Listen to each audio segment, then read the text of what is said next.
And we are back for episode 8. This is October 16th, or as our Ag 1 likes to call it, the day before grades are due. So I'm going to do this assignment real quick. I am Mr. Ryan Riley, and I am with Mr. Peyton Arthur. Howdy. All right. Got that weird urban cowboy vibe going on, Mr. Arthur. Yeehaw. Yeah, I think our grandparents would call that a dime store cowboy. Is that what you are, Mr. Arthur? That's right.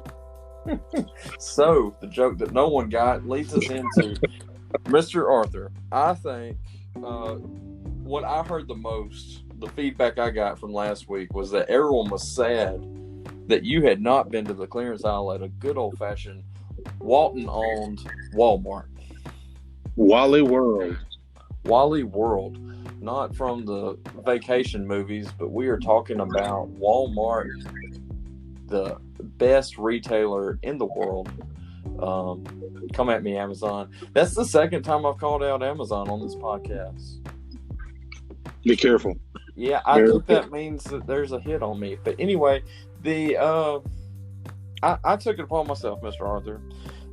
No one knew I did this, but I went out and I did some research for you, because I want you to know what you are missing at our local Walmart, the place where if I go out the back door right now, I can see the beautiful blue right now, okay?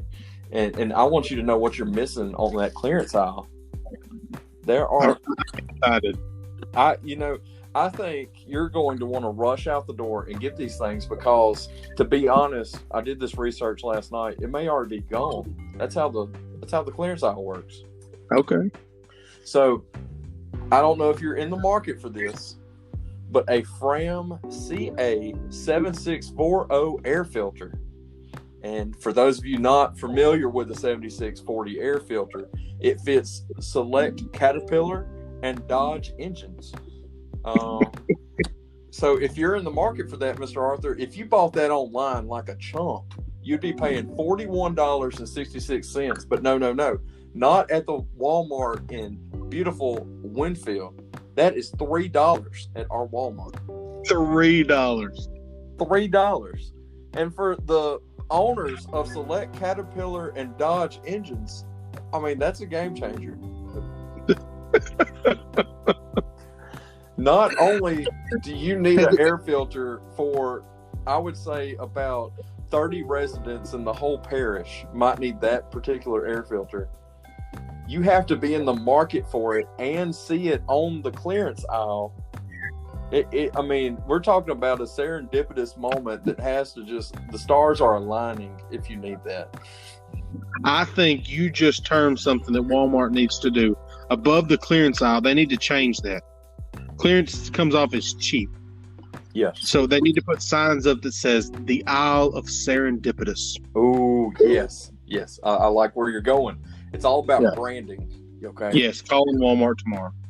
You know, I learned when I worked retail, Mr. Arthur, you don't say cheap. You say inexpensive. Inexpensive. I guess the sign should say Isle of Serendipity. Oh, yes. Yeah. Isle of Serendipity. I like that. It sounds like a forgotten Rudolph movie. You know, they had It would intrigue people to go down the aisle. Yes. But it doesn't stop there, Mr. Arthur. I get it. You know, you may not have one of those select engines. I get it. You know, I sadly don't own one of those engines either. But what everybody does need is a 40-cent poly-covered notebook. Everybody needs a notebook. Now, this one kind of was a sneak attack on me because I'm going to be honest, I bought a couple of these. As you know, I love my notebooks. And they were marked at 67 cents. But when I scanned them, wow, an extra 27 cents of savings. Game changer. You can roll back a lot of things, but you can't roll back the fun I had. Okay? So. Okay. Buy 2, get 1 free, and take a dime home with you. That's right. That's a deal. That's a deal. I mean, you can't overlook the deals that I found last night. Okay? You might be saying, I'm at home, I have a lot of candy, I want a fun way to get that candy from the container to my pockets. what you're needing is a Fortnite llama pinata. Okay, that's what you need. That beautiful purple ugly pinata can be yours, candy not included. I have to say, they told me I had to say candy was not included because I was going to be mad if I brought it home, and there's no Tootsie Rolls in it. You can't have a pinata without a Tootsie Roll. Amen. Okay, but okay. Maybe you're not in the party mood. Okay, you gotta be in a party mood to have a Fortnite llama pinata. Okay. What if you are at home and right now we're talking about the Isle of Serendipity? You needed speaker wire for hooking up those amps and subs that we talked about last weekend, Mr. Arthur. You need the amps and subs hooked up. Amps and subs. And $2. $2 for 30 foot. My goodness. That's insane. I mean, the deals keep on rolling. And so, you're out there, you're sweating down, hooking up those new speakers. Maybe you want to come in the air conditioner and you still like working with your hands. You want a Lego set. They got the Lego set from the movie Trolls. I mean, I've heard of good deals, but wow, a Lego set for $8. Man, it keeps on going, Mr. Arthur. If you wanted a water bottle, an aluminum water bottle to rep the big red themselves, Winfield Senior High School, and you didn't want it to look perfect, let's say you wanted a scratch on the W, they have 8 water bottles with a scratch on the W for just $5 a piece. I don't know how anybody can say these aren't deals. And I don't know how this place is not wiped out. I'm telling you, they had too much merchandise. They are looking to move. I mean, it was Rollback Nation in there, And the last thing, Mr. Arthur, this is going to have you wanting to wheel right over there. They had, I couldn't believe when I saw it. They had roller skates that were a 2-in-1 deal. If you wanted to be inline, if you wanted to be one of those cool kids, or if you like to go old school side by side, roller skates. You could do both with this set. Roller skates and roller blades all in the same shoe? Yes. And I'm telling you, if you were looking for a purple or pink set for a girl size 7, they had them there, Mr. Arthur. Serendipity. Mr. Arthur, I think we lost about 13 listeners because they were going over to Walmart, especially now they heard about those roller skates. Well, I'm going to tell you this. Right after we finish filming this tonight, I'm running over to Walmart. I'm going to go down that aisle of Serendipity, and I'm going to find me a deal. Hey, if I don't come back with a llama pinata, I'm going to be mad. Mr. Arthur, I think that's all that people need to know about us. That's about all the fun you can take right there. Wow. I don't know if I can match that level for the rest of this show, but we're about to try. On to the next segment.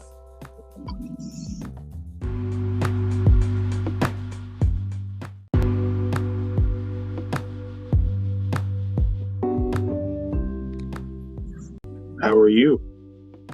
I'm doing well on these brand new size 7 roller skates. Well, I'm just over here playing with my Fortnite llama pinata. So, does it have any Tootsie Rolls in it, Mr. Arthur? I need to know. I did not heed your warning. It did not come with candy. I've got to go back after a while. All right. I warned you. Okay. Moving on. We are going into Where Is This? This is the week that was. The things that happened that you may not have been privy to. The things you might not have saw. The water cooler talk, if you will, around the Winfield Senior High School Ag Department and FFA chapter. Mr. Arthur, what do we have for him this week? Well, this week, I'm going to tell you, Mr. Riley, it blew by me. And weeks have not been blowing by me too fast. But this week, I thought went by pretty quickly. And what I'm going to talk about is what we're doing in Ag 2. Our Ag 2 students are getting ready to get in the shop, start on those carpentry projects that COVID so viciously took away from us last year. We didn't get to do carpentry with those students. And so we are fixing to finish up our safety of power tools, give them that final safety exam, and then roll into introduction to carpentry. And so I've kind of changed the script on them a little bit for safety, and have given them an assignment that some of them are enjoying and some of them are not enjoying as much. But the ones who are enjoying it are doing an excellent job. We're doing commercials, 90 to 120 second safety commercials on their assigned tool with a group. And I'm just going to talk real briefly about one of my groups. They're doing, I don't remember exactly what tool they're doing. It's not coming to me, but they're doing a rap for their safety video. And they have told me I couldn't see it, I couldn't hear it until we present on Tuesday. They want to do all the editing for it, but they're doing it to the beat of Fresh Prince of Bel-Air. These kids are too young to remember Fresh Prince of Bel-Air, but that's okay. I'm looking forward to hearing it. I know that my Ag 2 students, some of my Ag 2 students pretty well. Very good group, very creative group, so I'm really looking forward to seeing those videos. We're also in the shop, Mr. Arthur, and, in passing, I did hear that classic Fresh Prince beat, and, did take me back. I'm a big fan. It's a little bit different to have us in the shop, in what is early to mid-October. It feels right. Weird. But it, is one of those things that, like you said, those students, they're in Ag 2, but they got robbed of that full Ag 1 experience. Mm-hmm. And, what is Ag 1 if you didn't at least, build a birdhouse, a plaque,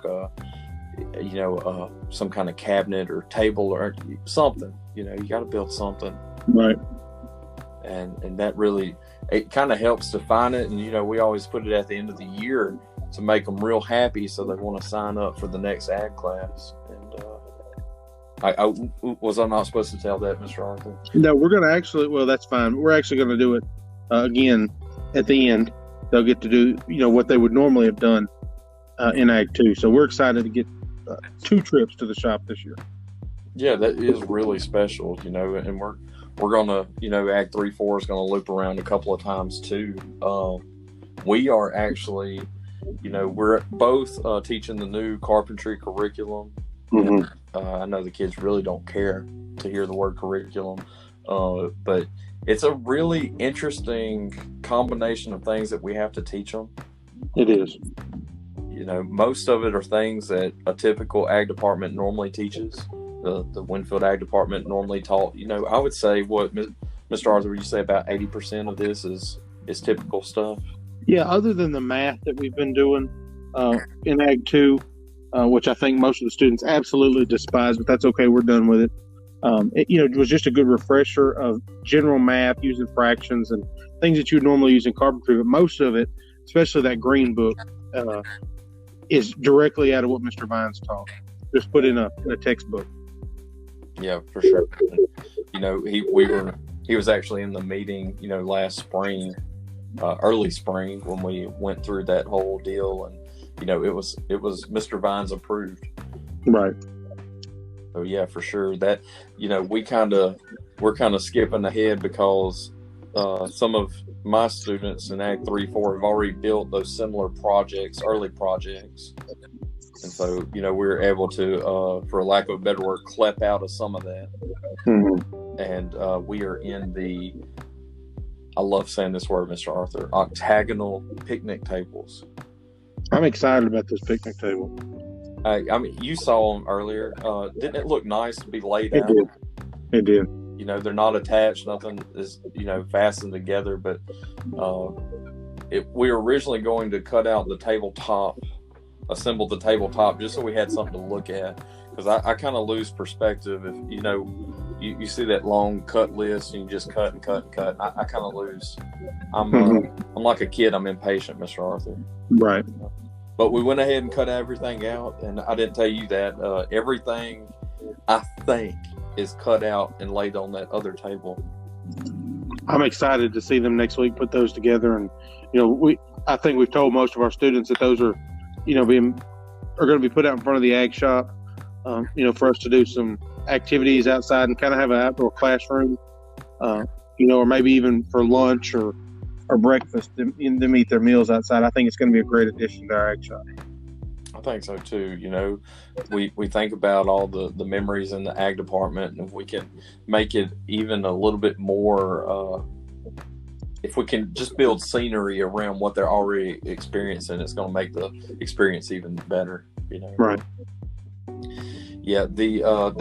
I think they're going to go together pretty well. We kind of broke up, and like a team of 3 or 4. Mm-hmm. We're cutting out different things, and so I'm anxious to see, because the idea is, they all kind of worked on this one, or they all did work on this one, but they just had different parts, and then next week we're going to break off, and they're going to be responsible for a table on their own, and so hopefully in the next month we have, what was our goal, 4 before 4 of us. Yeah. So we'll see. That it's gonna. I don't know, Mr. Arthur. I'm excited, and I'm glad that it's cinching up together. Yeah, I agree. That's Ag 3-4, and that's Ag 2. That's leaving out one critical part of the equation, Mr. Arthur. We got to talk about our Ag 1s. Ag 1 it is. Ag 1. Mr. Arthur, what is Ag 1 learning? Ag 1 is probably right in the middle of our PLAW unit. I think we're 2 weeks in now, and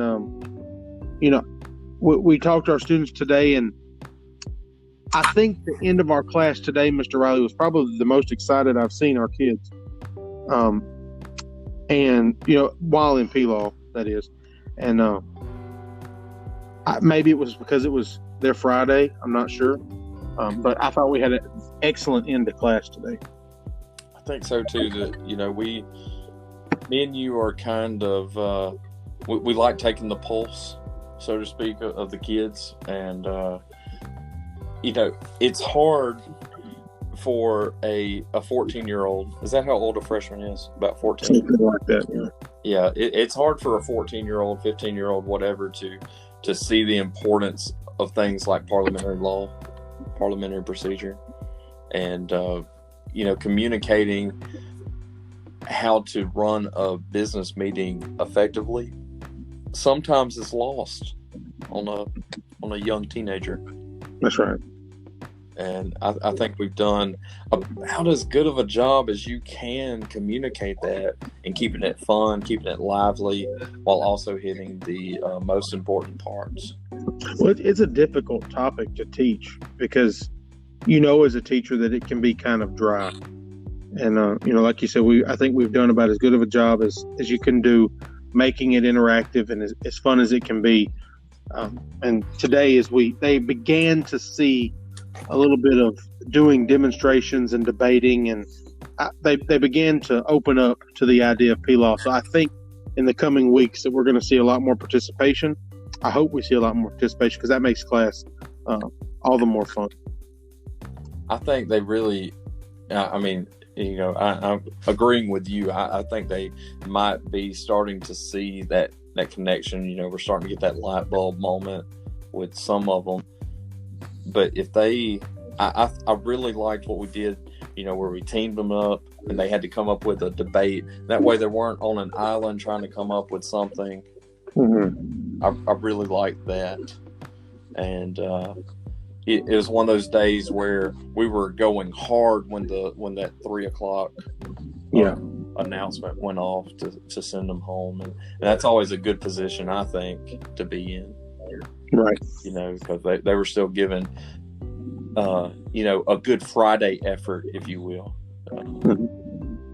But yeah, and what the other thing that we saw part of this last week, I don't think I mentioned it, was it's fun seeing these kids as they are learning new terms, new phrases, and they're trying to put it together.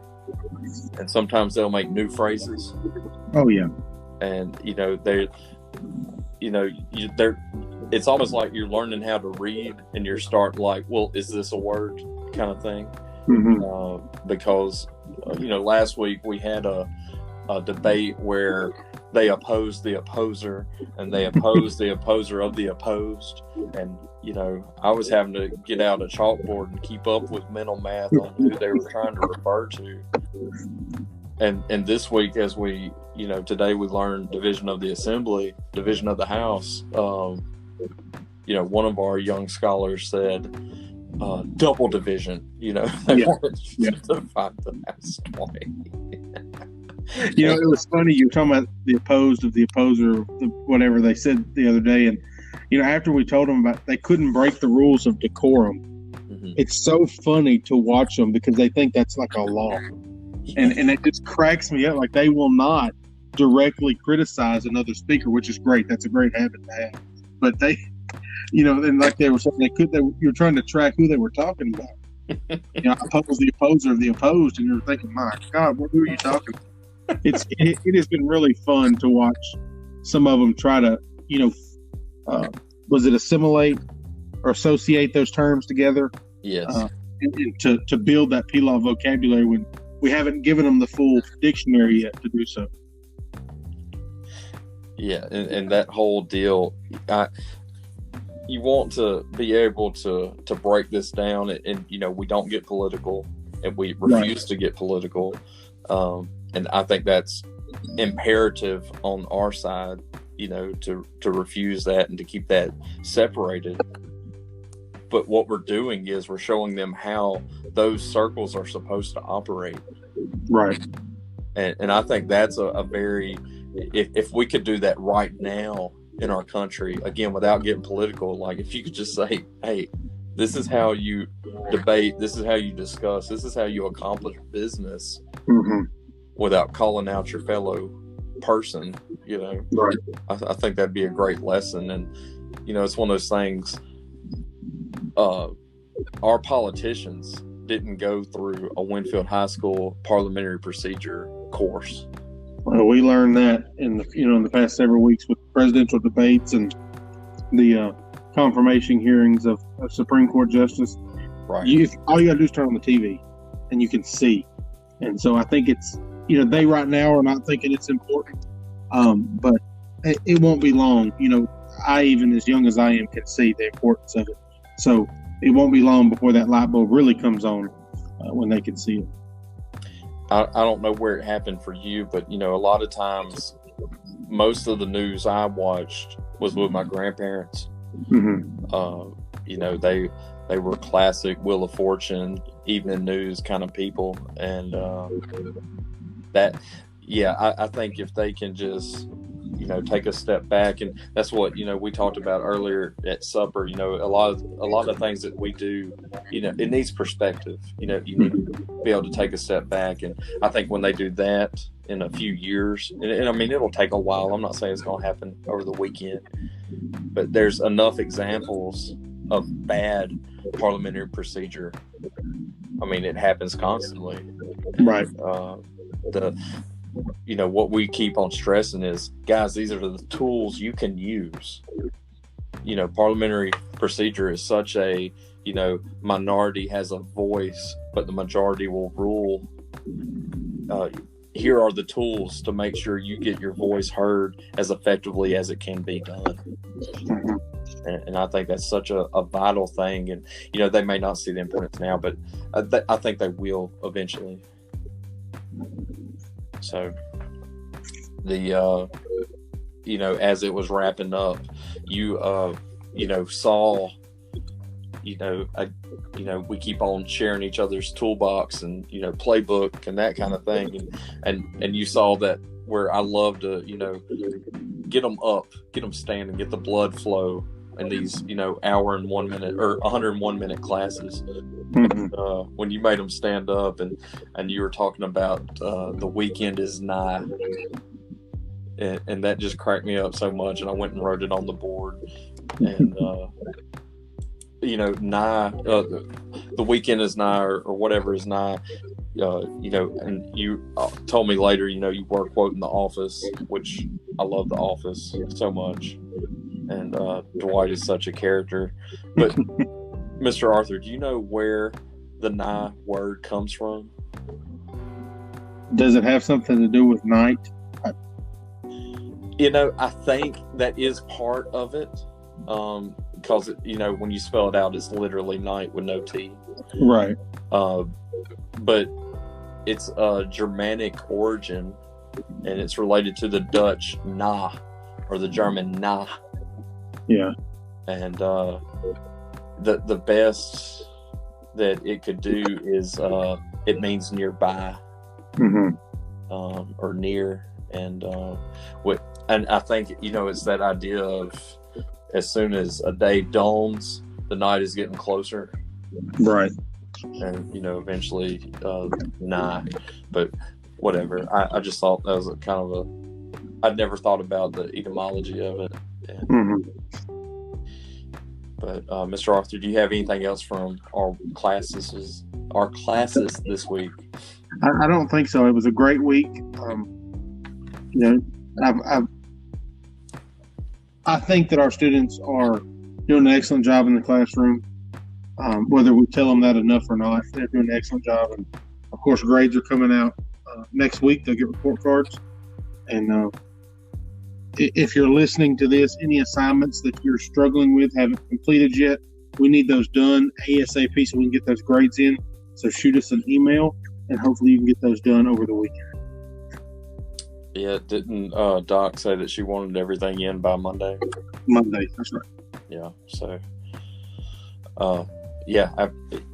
we don't tell you enough. We don't tell our students enough how good of a job that they do, and that's something I'm going to talk about here in a couple of segments. I'll talk about it then. But we have great students, Mr. Arthur.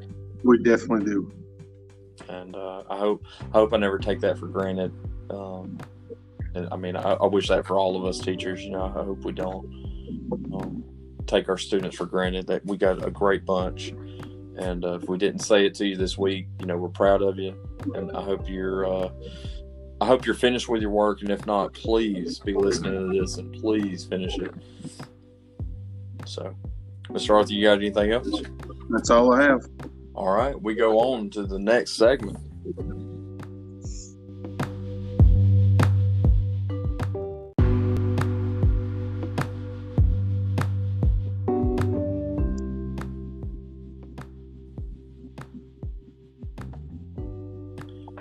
I guess you're not silly tonight,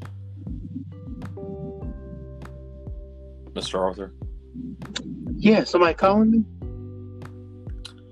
All right, here we go to when is this FFA news that affect us on the chapter, district, area, state, and national levels.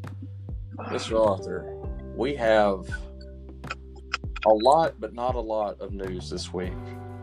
Most of it's not very good news. Well, it's not. I can't argue with that. We have of it, but it's not real good news. Yeah, it's not. But I've had again talking about perspective. I've had some perspective. I've come to terms with it, Mr. Arthur. Well, I agree. I think we've talked about it several times this week, and I'm trying. I'm meditating over it. Well, as Mr. Arthur is sitting over there meditating in his meditation corner, I'm going to go through the email very abruptly. The email was, it had about 5 points. I don't really care about what 1, 3, 4, and 5 were. My eyes went to the second one.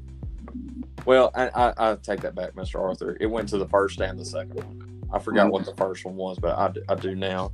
The first one only affects 3 people, 3 of our children, and that is, once again, Area 2 officer elections have been moved due to so many of our area that was affected by Delta, just with the power outages and internet connectivity issues. And, I think we had just a poor infrastructure post Laura, and I think that really made us suffer even more. I know it did locally, because Delta wasn't that bad, especially compared to what its cousin Laura was.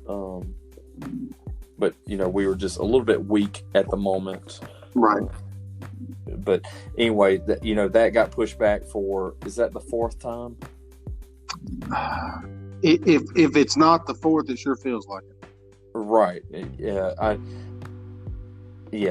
can't even count, Mr. Arthur, but it certainly feels like the fourth, and not going for hyperbole, but it does feel like the fourth. But the other thing, number 2, was the thing that affected the most students. Mm-hmm. And it kind of hit me the hardest because, area office, as we just said, has been moved several times. If we have it in March, I wouldn't be surprised at this moment, just because so many things keep happening. But the other thing was, for about 5 episodes, I think, in a row, we have talked about how excited we are to start LDEs, the Leadership Development Events. We've talked about how excited we are to go back and, our quest for our 12th state title in parliamentary law. We started that quest a couple of weeks ago with our first practice. Well, in the email, point number 2 was all LDEs have been moved to state convention, and for the uninformed, for the young at heart, state convention is the first week of June. So we literally moved a contest 6 months back. And not necessarily, it didn't necessarily have to be moved 6 months back, but we have a busy spring, and so that was put at the earliest really available date, which was state convention. I don't have many words. Again, me and Mr. Arthur, when we saw it, Mr. Arthur, it felt like one of those movies where you see them running through the flowers, meeting each other and embracing, except we were kind of enraged and wanted to I'm not going to say anything negative, but we had negative thoughts, not going to lie. Yeah, definitely did. It's not that we're mad at somebody in particular, it's just we're frustrated. Our kids have worked so hard. They were just as excited as we were, on the quest for number 12. And just to have those, using a P-Law term here, have those dreams tabled for a little while. Yeah. It's not a good feeling for sure, because it's something we work really hard at and something we want to be successful in. But I think I shared this morning on Facebook, every dog's going to have his day. So we'll have our day. It's just going to be in 8 months. And I think we've already mentioned this with the shop projects. I'm thinking about the Ag 2 students because, people joke that you never got to finish your first year of teaching. Yeah. And with our Ag 1 students, they didn't get to finish their first year of Ag. And so so many of our P-Law members are in Ag 2. Mm-hmm. And it feels like they are getting, and I know, the seniors last year, the seniors this year are really getting the short end of the stick on a whole, but these kids are having their whole foundation shaped by what this year and what last year is, Right. And, it's definitely not been what we would hope for, but we're making the best out of it. That's all I can say. We're making the best out of it, and that's what, I do this a lot. I'm a very passionate guy, and sometimes I don't really have an anger issue. I just like to show my passion, Mm-hmm. and I don't hold much back. And, when we got that news, I was just distraught, if you will. And, we continued. We had P-Law practice that day, which I thought was important. Right. I'm really glad we had P-Law practice that day, but I just you want the kids to see that you care about it. I didn't want to be flippant about it and be like, oh, whatever. They need to know that we care, and that hurt us because it hurt them too. Mm-hmm. But with perspective, I'm seeing, now we have so much more time around the department. We can really focus on our community and school, which that was a push we were having this year anyway. And now we don't have the distraction of competition really until February, March. Right. So the next item was, again, we're talking about the State Fair Quiz Bowl, just a fun evening on election night. Because what else are you doing election night? Just enjoying, potentially catching a nice dub, if you will. State Fair Quiz Bowl, we're reaching out to a couple of you about it. It really is focusing on animal science because it is the State Fair. And we're going to reach out to you all in the next week. We're about 3 weeks out from that, so that is something that we have FFA coming up. I do want to quickly say, Mr. Arthur, that I thought the two ladies that we had on the radio last week was pretty great. It's an honor and a privilege to work as closely as we have been with local radio and reaching an audience who maybe we're not getting on Facebook or Instagram or through our Facebook posts, but this group of ladies, we had Lauren Poole, our underclassman vice president, and Graceland Chevalier, who was our treasurer, on talking about the happenings of our FFA chapter. And I believe it was 2 weeks before that, Mr. Riley, that we had Peyton Little and Parker Carlino on the radio, also doing the same thing and promoting our chapter and what we're doing and how we're trying to be in the community. If we continue to do that and to get our presence out there, it's not about us. It's about promoting agriculture and agriculture awareness. And really for you and I, Mr. Riley, it's about promoting these students that we have. And I think that the radio is an excellent avenue and media to do that. When we did it that first week, and Miss Mason Alexis Harper, who runs the radio morning show locally, when we went in there, she was like, "Y'all aren't getting on the radio talking to me and you." We're like, "Absolutely not. It's not about us." And I think anybody that listens to this podcast know that we might have hogged the microphone. Oh yeah, and it's not our time. It is not our time. I love being in the background. The kids are the whole show. I mean, they're everything. I'm not important. Nope. I once heard a pastor say his goal as a pastor was to make himself not needed. And that's kind of, I think, a great position for an FFA advisor to be in. Right. And that's kind of what we've been preaching to our kids with the POA and all those things. We're not needed. This is a student-run organization. They are the most important thing. 100%. So on the radio, they did promote Operation Christmas Child, which, Mr. Arthur, would you like to give the specifics? I know you kind of have them memorized.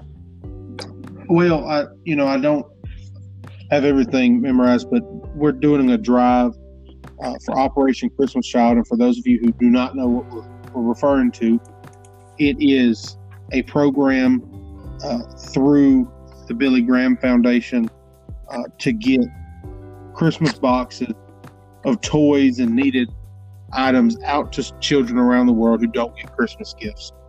And, through that, we're hoping to collect between us and 4-H around 100 boxes. We're going to work with the Wynn Parish Junior Leaders as well as the WSHS 4-H Club to help meet our goal. We are asking students to donate. For my classes, have some bonus point opportunities, and I've told you guys about that. But it's not about that. It's about getting those gifts out to those needy students. Christmas is such a special time for many of us, and just imagine you not being able to get a gift. And for these children who are receiving these boxes, just a shoebox. They're so very excited to get those shoeboxes and to have them filled with all kind of goodies and things that they probably have never seen before. It's just really special. And so we are collecting those until October the 29th, and then we will partner with the Junior Leader Club to have a huge packing party. We've also, and correct me if I'm wrong, Mr. Arthur, we've also had some interest from around the school. I think Coach is talking about having the basketball team help out with that. Yeah. So, we encourage any club in the school that would like to partner with us to do that. Again, it's not about us. It's about the community. It's about how we can lend a helping hand. And so if we can exceed that goal of 100 boxes, it would be excellent. And if you feel like you don't know what to buy, you can't, any monetary money donations are greatly appreciated. We'll take 100% of those and buy supplies for those boxes. I hate to bring this up at this moment because this is a very serious matter, but but in all seriousness, check things like the clearance aisle at Walmart. It's a great place to find things while not having to spend a ridiculous amount of money. If you're interested in doing that, I have some lists in my room of the items that you can put in and bring. I'll be more than happy to, and I need to post that on Google Classroom, I guess. And we also need to post it on our Facebook page, Mr. Arthur. Yeah, and more than happy to give that information to you, and we'll take those donations whenever you can get them to us. Yeah, and that is such a great thing that one of our committees, is spearheading, and I'm so glad that was one of the items that they wanted to do. Really the last bit of FFA news is October 29th is a perfect storm of deadlines and dates, a singular date for the Ag Department. That is the day that all Thanksgiving orders for our Southern Heritage Meats order is due. So if you are expecting to get your turkey, pecan pie, king cake, cookie dough, whatever you want to order, if you're wanting to get it for Thanksgiving, those orders are due October 29th. In addition to that, FFA dues, which are $20 this year because you get access to a lot of things, including a free t-shirt that is also due the 29th, and your 4-H dues. I know this isn't the 4-H podcast, but it is the Ag Ed podcast. So your 4-H dues are $10. They're also due to us that same day. So take October 29th, circle it on your calendar, put a star on it, and know that that day is going to be full of deadlines. So don't forget. It's one thing me and Mr. Arthur struggle with is deadlines. So keep thinking about it, and if we need to work with you on any of that, please let us know. We're as flexible as we can be. We can reach out if we need monetary help or whatever. We can find avenues. Just let us know. Keep us updated. So, Mr. Arthur, I think I know that we are running long. I think that's all for FFA News. Is that correct? Yep, that's all I had. All right, guys. Let's go into the next segment. All right, we are to Why Is This? These are quotes that help define Mr. Arthur and myself and how we kind of feel about education and the world at this moment in time.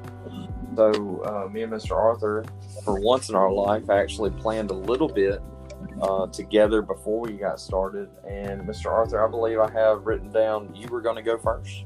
Yeah, so I have two pretty short quotes for you. I'll do one, and then Mr. Riley and I'll switch out. But the first one that I chose today spoke to me, and I hope that you get that same message from it. But it says, "You did not wake up this morning to be mediocre."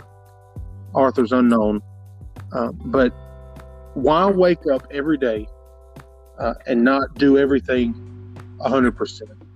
Why go through the day and not give your full amount of energy to every single thing that you do? And this quote got me thinking about what is mediocre. And so I did some research. It was funny earlier you were talking about the roots of words, and the roots of mediocre are Greek, from the words medial, meaning in the middle, and ochris, which means mountain. So in the middle of the mountain, just kind of stuck there, not doing to the fullest of your ability, just kind of in the motion of things. And so I think it's very important that every day when you come to class, every day, maybe some of you have a job that you go to in the afternoon, or whatever it is that you do it 100%. There's no sense in waking up and doing everything 50%. You're already up. I don't know how else to put it, but for me, I'm going to take that as a personal challenge, that every time I do something, that I'm going to give it everything that I have. That makes me think about that Bible verse that I won't mention, but do everything, as best as you can, for sure. That really goes hand in hand. I'm sorry, Mr. Arthur, was that it? Yeah, that's it. Okay. That really goes hand in hand with my first one, which we do several times. Don't know how, but I'm just going to roll with it. I was thinking about the movie Field of Dreams. Have you ever seen Field of Dreams? It's one of my favorite movies. I'm such a big baseball fan. But in it, they are, I don't know, I don't want to get deep into it, but there's this old man who died, and they're talking to his ghost, whatever. Anyway, and they're giving him the opportunity to come back and play baseball. And he says, he's talking about, that part of me is over. That part of me is done. It's fine. Because he says this, Archie Graham in the movie says this: we just don't recognize life's most significant moments while they're happening. Back then I thought, well, there'll be other days. I didn't realize that was the only day. Because what I didn't say was, he got promoted to the big leagues, and he got one at bat, and then they sent him back down to the minors, and that was the only time he ever got called up to the majors. He kept saying, there'll be other days, but that was the only day. We don't realize how important days are. We don't realize the significance. And earlier, I was talking about perspective.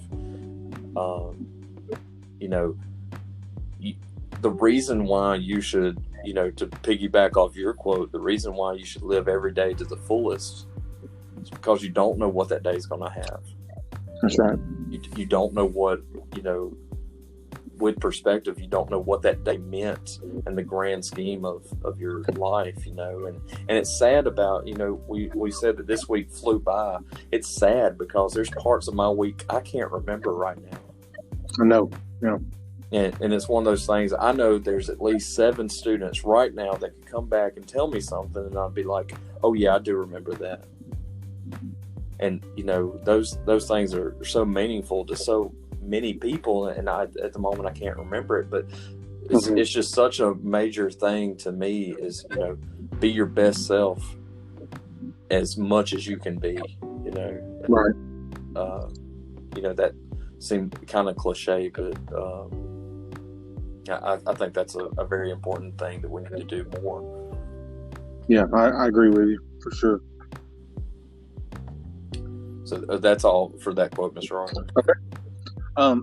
My next one is when I saw the quote, it kind of caught me off guard, but I liked it after I read it and thought about it for a minute. And it's a Dr. Seuss quote. It says, "You have to be odd to be number one." And I looked at that for about 45 seconds, just kind of let my wheels spin. Sometimes my wheels spin kind of slow. And I looked at it and I reread it. I said, I'll reread it right now. You have to be odd to be number one. And it got me to thinking, what does odd mean? We have you think about words and a definition or thought comes to mind, but I looked up in Webster's dictionary. Odd. It's different markedly from the usual, ordinary, or accepted. I said, okay, well, let me get a second opinion. I looked up dictionary. Dictionary had a pretty interesting definition of odd.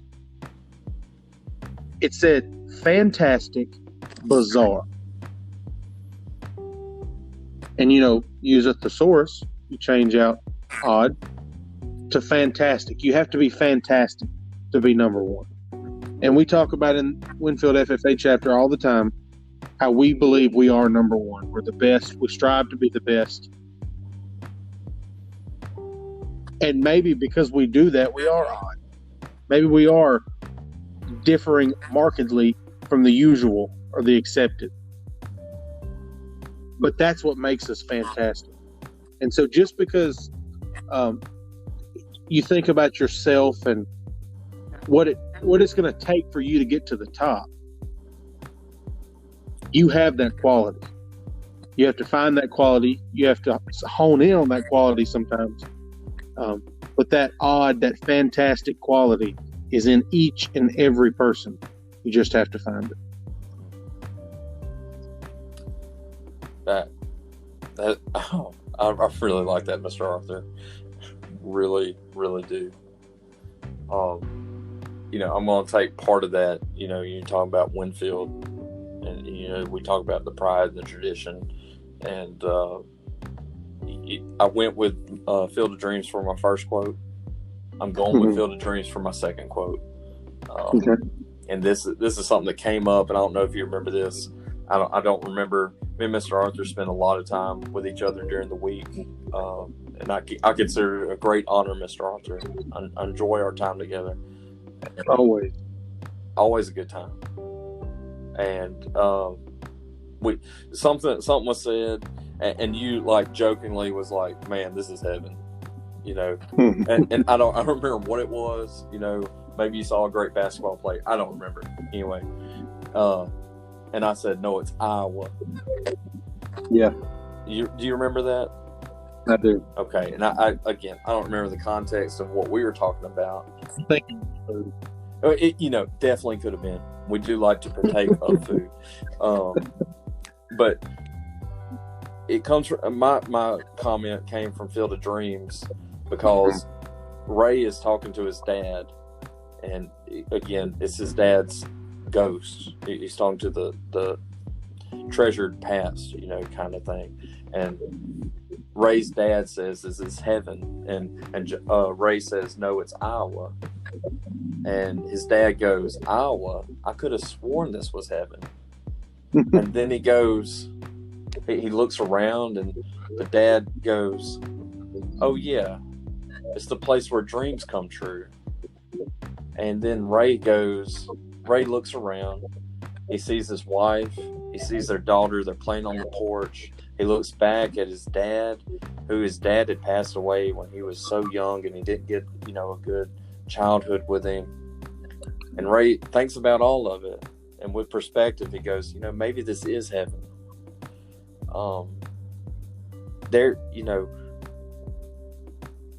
We both have a love for this community, and both of us, definitely, I'm not going to get religious. I'm not going to get spiritual, but, not saying this is our literal heaven.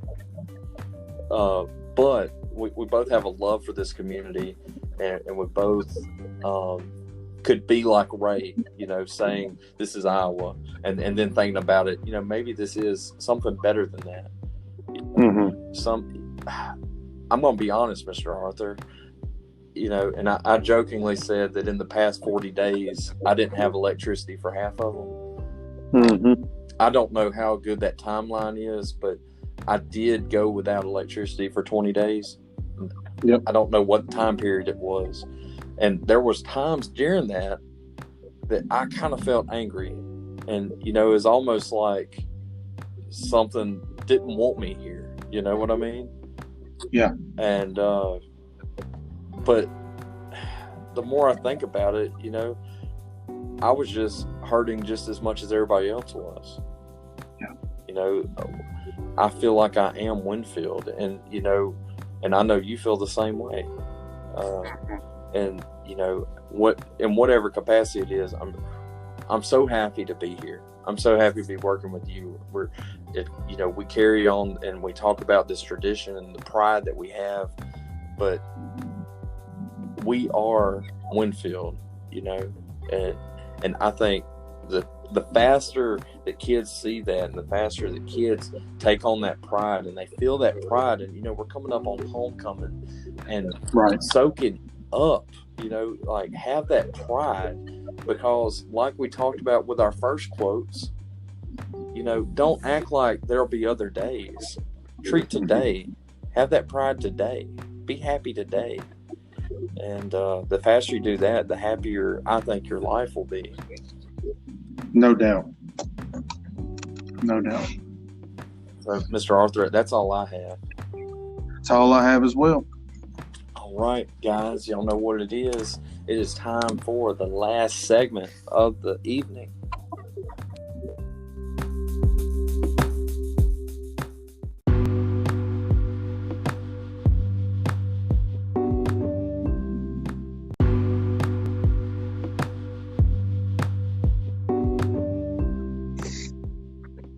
Learn me something. All right, Mr. Arthur, you are correct. I'm about to learn you something. We are to What Is This? This is the quiz part of the show where Mr. Arthur acts like he won't know the answers to my questions and then does pretty well. And I should know Mr. Arthur's questions and I won't know any of them. Tis tradition. Tis tradition. So, Mr. Arthur, I believe we also agreed I would go first here. Yes. All right. So, for the sake of time, I'm just going to jump in. Mr. Arthur, one of my favorite bands that I have loved these guys since I was in high school, Mr. Arthur. It started out with me just loving the hits, and you know how it goes. You start listening to the deep cuts, and you kind of like all of it if you really like the band. Well, that is me with the Killers. Have you ever heard of the Killers, Mr. Arthur? I have not. All right, perfect. The Killers are an American rock band. They were formed in 2001. And in 2001, they consisted of Brandon Flowers and Dave Keening. They have had several hits. They won several awards in their almost 20-year history. Brandon and Dave started the band in Brandon's hometown. His hometown is a suburb of what desert attraction city? Hint, in Spanish, the name of this city means the meadows. Okay. Desert attraction city. Mm-hmm. I'm thinking, there's not too many of those. No. First one that came to mind was Salt Lake City, which it means Salt Lake City. That's English. Okay. Right. Good point. So, did you say what origin the name was? In Spanish. Okay. Yeah. It's Las Vegas. It is Las Vegas.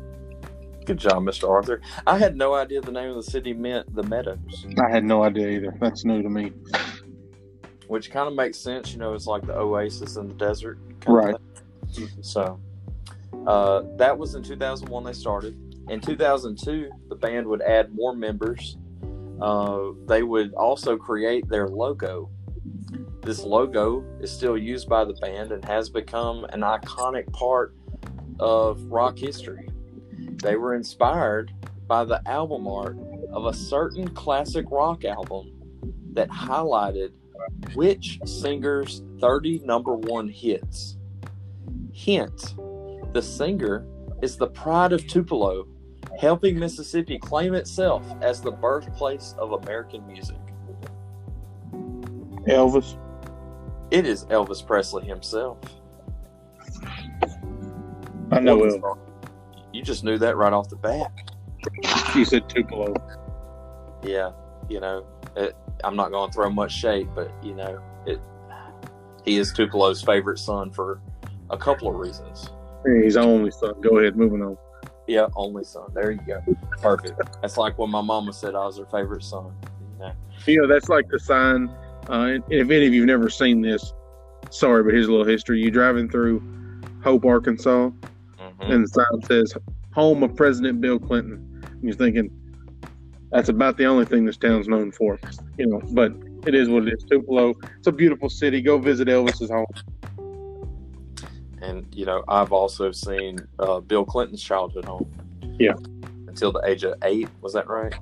Yeah, something like that. I don't exactly remember. Anyway. So, still talking about the Killers. Okay. In their formative years, they would practice basically in 2 different places.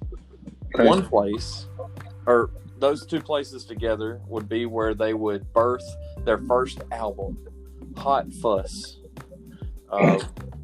which it had many of the band's most well-known tracks, and it's one that I've listened to start to finish a lot. It's really good. But one practice spot was their drummer Ronnie Vannucci's garage. The other was the band room at the university where Ronnie was studying classical percussion. Name the university. Hint, this university had a reputation as a great basketball school when it had a coach that liked to chew on a towel during games.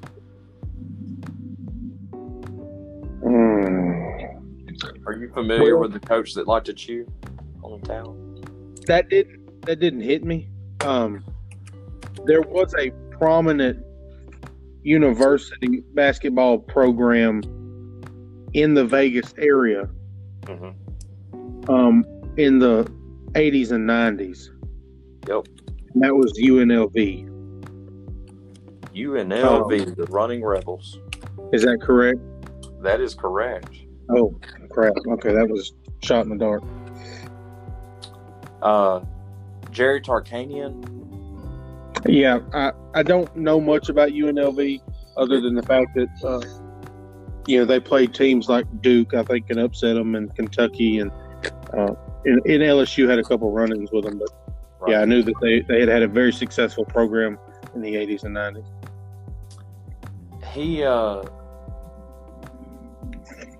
He used the towel as kind of it became a trademark of his. He did it out of a superstition. He started chewing on towels when he was coaching high school ball in Southern California. He said that they would give him 2 towels and he would rotate because they'd get soaked. Oh, gross. The more you know, though, huh? The more you know. But anyway, Mr. Harper, that is the Killers with questions that even a music lover will know. Well, Mr. Riley. Yeah. Go ahead. I'm sorry. I misspoke. Even not a music lover would know. Okay. Well, I'm going to throw you a curveball. Okay. You've talked more about basketball tonight than I'm going to. Okay. And I put on here, wait, basketball? Not this week, ladies and gentlemen. Mr. Arthur is going to flip the script. Ooh. And I probably shouldn't have said flip the script because I'm not talking about music. We're going to talk about softball. Okay. And there's a reason, but we'll get to that reason after a while. Growing up in Orlando, Florida, this young lady always dreamed of being a softball great. After graduating from Dr. Phillips High School in 1997, she rejected multiple collegiate offers and decided to try out as a walk-on pitcher for the University of Florida in Gainesville. What is the name of this now softball great? Now, I will tell you this, Mr. Riley. I think most people who are not huge softball fans, when they hear the term softball, they automatically think of Jenny Finch. Right. It's not Jenny. Jenny went to the University of Arizona. Right. Yeah. But at the time that this program, or the University of Florida softball program in the 90s, was not real famous. It was not real renowned. So you may not get this first one, but I think you'll be all right on the second two. Okay, Mr. Arthur, does she call games on ESPN? She doesn't. Okay. Then I have no idea. Okay. It's Beth Torina. Okay. And so I'm talking a little bit about Torina. Okay. Torina would work her way up from a walk-on pitcher for the Gators to a starter in no time. During her tenure at UF, she made 139 appearances with 105 starts and posted 23 shutouts along with 716.2 innings pitched. As a senior, she had a career-best 1.75 ERA. Torina and her arm led the Gators to national spotlight and helped them claim their first ever conference championship in 1998 and 2 NCAA tournament appearances, the program's first in 98 and then again in 2000.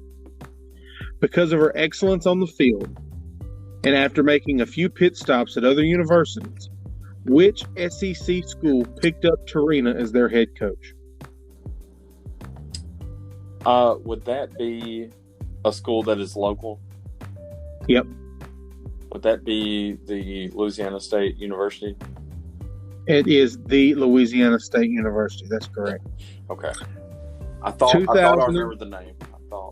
2012, Louisiana State University hired Coach Beth Torina.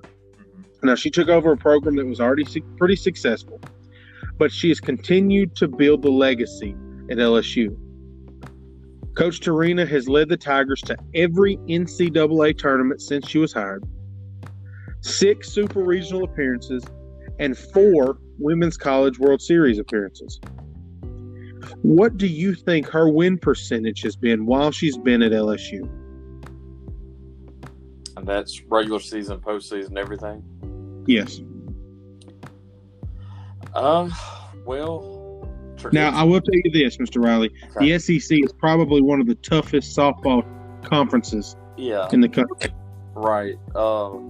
Yeah, because typically, I mean, just to make it, you would think around 500. She is, I would say better than. I'm gonna say 650. Okay. It's 699. Okay. All right. She's posted a 360 and 155 record. Wow. There's 2 things that she has not yet accomplished, and I have full faith that this is coming. Mm-hmm. Has never won an SEC title. Mm-hmm. Now, that's in the light of the University of Alabama and her alma mater, University of Florida, being very successful and constantly in the national finals. Right. And she has not won a national championship. Now, the Tigers have come away 3rd place twice. But she has done an excellent job. You know that softball here in Louisiana is a huge deal. We talked today about the number of girls that we have that play travel ball, in our classes. It's incredible. Right. I went to LSU not knowing a whole lot about softball, other than the fact that I had watched the Florine Lady Black Cats, the town that I grew up in, win 4 back-to-back state championships. And, an excellent group of girls who played travel ball and brought Florine softball to a state spotlight. But I didn't know much about the game. And so I went to LSU, and I remember one game, I was the only student in the outfield. And so they called me up to somebody came out, I think, and got me out of the outfield, because that's where the students would sit during a game. And they said, you need to come sit in the season ticket spot just for tonight, because you're the only student here. And so they recognized me in front of the whole stadium. I was embarrassed as all, just was going to sporting events. You know how much I love sporting events. Right. And after that, I got to meet Coach Torina. And it was excellent experience, and getting to meet her, and just an incredible person. Sometimes you think about these D1 coaches, they can be kind of nonchalant or arrogant almost. Mm-hmm. But she's definitely not. And I followed them to Florida State University for a super regional. And that's really where I got to know her and her husband, Nick. And so the reason that I decided to do this and to flip the script was because Beth Torina is celebrating her birthday today. And earlier this afternoon, I sent out a tweet to her, wishing her happy birthday. And I was laughing before we started the podcast because she sent me a text. And she said, we sure miss seeing you. Thanks for the message. I hope you're doing well. So I'm going to send this link to her and tell her that, we talked about it on the podcast tonight. But if you're listening, Coach, happy birthday to you. We're hoping maybe we can get a couple of Winfield Tigers down to watch a game in LSU this season, whether that's softball girls or maybe we make it, Mr. Riley, to a state event at LSU where we can go to a game and, catch a couple innings at Tiger Park. Yeah, absolutely. That'd be great. That's all I have. All right, Mr. Arthur. I think that was a great. I love that at the end. I'm glad you changed it up a little bit, because we love all sports. Absolutely. So equal sport lover. Yeah. So that has been. Again, we have went over time. We have our freshmen are now really going to dread to have to listen to this. So, Mr. Arthur, do you have anything else you need to add? I don't think so. All right, guys. We said it in class, and I'll say it again. We love y'all. I hope you have a great weekend. Please do all the assignments that we have assigned to you, and we hope to see you next week. Mr. Chairman? Mr. Speaker? I move that we adjourn. Do I hear a second? Second. I now declare this meeting adjourned.